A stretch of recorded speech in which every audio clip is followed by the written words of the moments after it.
Very, very happy to be here. The last 2 days have been a great opportunity to share knowledge and exchange ideas with peers, which to me is what learning is all about. So let me start with a little story that illustrates the type of work we do at the World Bank.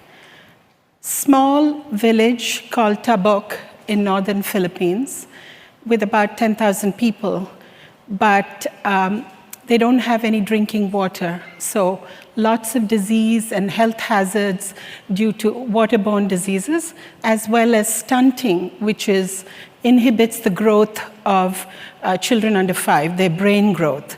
And so the World Bank was involved in an innovative financing model that required the citizens of that town to be given a voice, that required private Filipino entrepreneurs to set up water systems in that village, and had a relationship with the government of Philippines for the governance and regulation.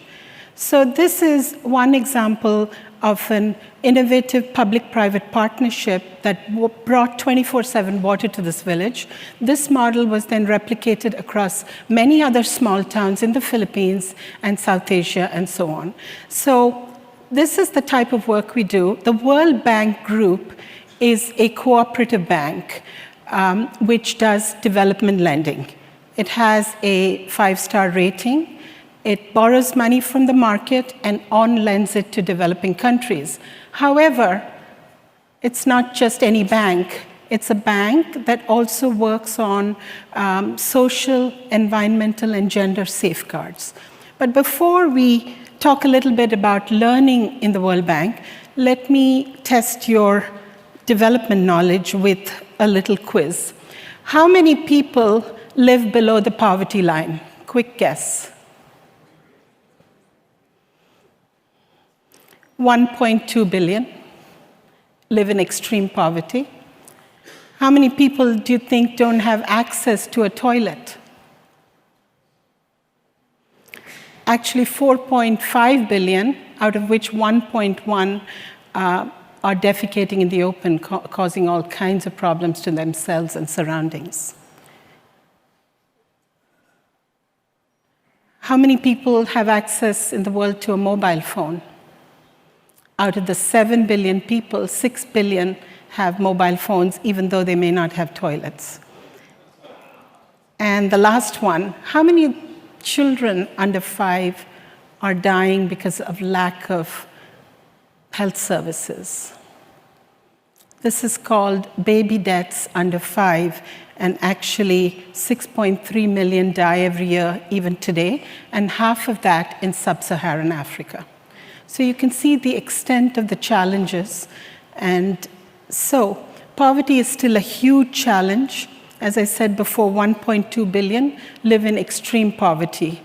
And 2 ambitious goals with our current president guide the work of the World Bank. One, to end extreme poverty anywhere in the world by 2030, and to promote shared prosperity of the bottom 40% of the pyramid. They have to go hand in hand. These 2 large, ambitious goals of the World Bank also dovetail and align with the Sustainable Development Goals of the UN, where all of the countries around the world have agreed on certain goals for education and water and urban and so on and so forth. The bottom line is that our current model of capacity building, which 5 years ago used to be bringing development practitioners and leaders to Washington to have a 1-week course on economic development and sectoral knowledge, will not work. The challenge is huge. And knowledge and learning are front, center, and right. And this sort of vision that I just explained to you calls for new approaches. And one of the things is the World Bank actually spends about 500 million on preparing research reports and knowledge reports and notes and so on, yet barely 5% of that is available as practical, actionable learning. And countries around the world are clamoring for this kind of knowledge sharing. African countries want to learn from Latin American countries' successes in smart city planning, or East Asian countries and even South Asian countries wants to learn from China's phenomenal infrastructure development. So with that goal in mind, we launched the Open Learning Campus. You have such campuses for private sector, for academia, but this is the first of its kind for international development, with two goals. One, we have a staff about 25,000 people in 100 countries.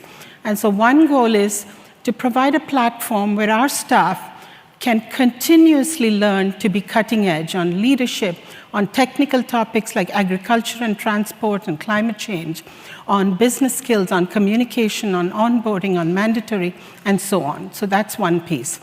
The second piece is where our staff and our clients, and who are our clients? The policymakers, the decision makers, their NGOs and others who work on development in the various countries. And the second goal is, together with our client, co-create solutions, whether it's for climate mitigation policies or rural electrification in Bangladesh. We need to co-create solutions. So we launched this platform, and it's a virtual platform for curricula, conversation, and communities, and I'll share with you a little bit more. It's personalized, it's modular, it's gamified, and it has a lot of tools for people to assess and monitor, and we use learning analytics to see how we're doing. Now, this is just a quick glance at the Open Learning Campus, and I will talk about how we approach this. So, we looked at successful digital learning experiments like Coursera and edX, like Khan Academy, World Economic Forum, World Urban Forum, and took the best learning attributes from there. We also looked very closely at the advances in brain science and motivation, in artificial intelligence and the whole area, and incorporated many of the features. But most of all, we kept the learner at the center and tried to make this platform very relevant and practical for a very busy professional. And many of you may have read Deloitte's latest report that says that busy employees have less than 1% of their weekday for learning. So how do we make it? So we really came up with 3 schools. WBX, which is talks, which is really another name for bite-sized learning. So this is where a busy professional can go for 8 to 12-minute nuggets, lessons, through podcasts, webinars, games, knowledge notes, and so on. But literally, it's a very short burst of knowledge. You then come to WBA, the Academy, which is where you do a deep dive on topics of interest. When these could be a 4-week virtually facilitated course, or a 1-week face-to-face immersive experience, or it could be a massive open online course, or whatever it is, it's the deep dive, it's the Academy. And the last school for now is the Connect, a place where people can connect with others, peers who are having the same challenge, and find solutions together. And this could be through crowdsourcing, through communities of practice, through South-South knowledge exchanges via Skype, and so on and so forth. So the idea here is that a learner needs to have maximal flexibility to come where they need to be. So I've had examples of a mayor in Tanzania who wants to set up a climate-friendly city planning, goes into a community about that topic, talks with other peers in Bogota, in Mumbai, and so on, learns from that.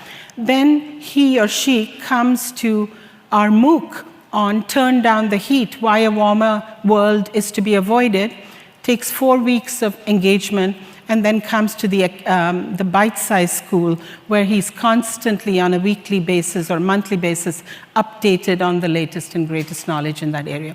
So that is more or less how we've approached this. The other tool, learning instrument that's been very useful for us has been the MOOC. We got on that bandwagon with Coursera almost at the very inception, creating a track for development. And where I find MOOCs most useful is for broad awareness raising on topics like gender, reproductive health, water, climate change, and so on, where a broad cross-sectoral topics are addressed, but a broad cross-section of society, starting from practitioners to youth to NGOs and private sector and so on. And we actually run it with 2 tracks, a champion track, who could be just anybody, and then a policymaker track who are more interested in making policy around the areas that I just mentioned. And the MOOC platforms are incredibly sophisticated today, and bandwidth is not a problem. In fact, in all of our MOOCs, in each MOOC, we get 40 to 50,000 people engaged in a global dialogue, and 30% of them are from Africa. So bandwidth is not an issue at all.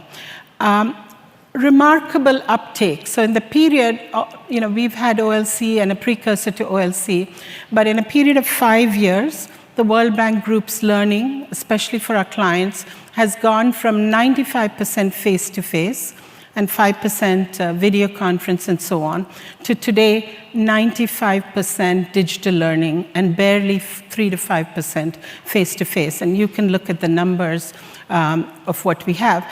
In addition to the scale, our paradigm for learning, our model for learning has changed from being purely face-to-face and event-based to digital and continuous learning, from conceptual to solutions-based. So the entire Open Learning Campus is based on challenges and learning to address those challenges.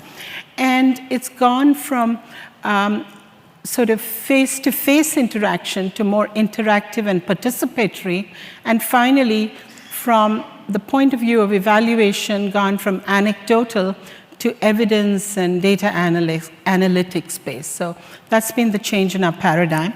This slide quickly gives you our approach. As I said, we focus on challenges and solutions, not a conceptual base.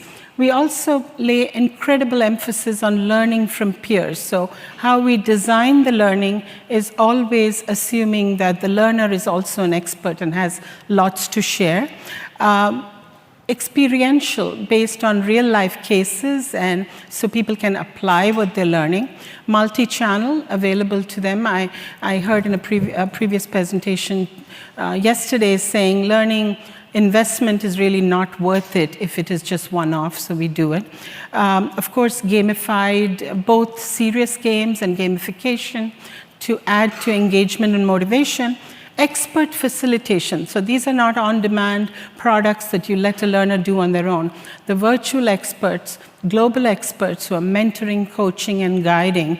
And finally, dynamic and fresh in terms of content, in terms of learning methods, and also in terms of the facilitation. This slide gives you the range of the topics, right from health, nutrition, and population to transport, to finance and markets. The bar across the middle are what we call cross-cutting thematic areas. So you'll notice that in all of these topic areas, climate change is a recurring and cross-cutting theme. So is gender, so is public-private partnerships. So these are the areas that we work on. And so this just gives you an idea of the practical know-how and the influential voices. And here are some of the benefits. I mean, clearly on the staff side, we're able to align the learning to the business, enable to move to continuous learning. On the client side, most of our clients have been asking for tacit knowledge on development. How does one country learn from another? And this way, we're able to quickly capture and package in accessible ways the knowledge and share with them on a almost like a weekly basis. We have new products and services. Just the final slide, I want to say that much of this has been possible due to partnerships. Partners allow us to scale and also increase our impact through localization and through customization and putting out content and learning in multiple languages, just one part of that. And so we actually deal with 4 types of partners. We have donor partners who support this kind of work and want to jump onto a product that has a very wide reach. Then we have partners called in-country, what we refer to as centers of excellence, national and regional centers of excellence. So for example, I could be working with the Chinese Academy of Governance or the Indian National Urban Affairs. These are apex bodies in these countries that train government officials on better urban planning. So they take our codified multimedia package content and then what we call wholesale, and then they localize it with their Chinese or Indian or Mexican examples, convert it to different languages, and they're able to scale this up. We also have partnerships with academia, Stanford and Harvard and MIT and many other organizations that not only partner with us on the technology, but they partner with us on the content, they partner with us on facilitating our courses and helping us think this through and improve constantly. So basically, priorities for the coming years. We all know that immersive learning has over 80% retention, and I want to go more into serious games, into role play and strategic simulations and so on. I'd like to also look into using geocoded data and Earth observation data to make our learning more real and experiential. So if we're teaching people about climate change or integrated water management or urban, it'd be nice to see satellite data about their countries, and those could be used as case examples. And let me tell you, today that's very much at our fingertips, and it's not that expensive to do.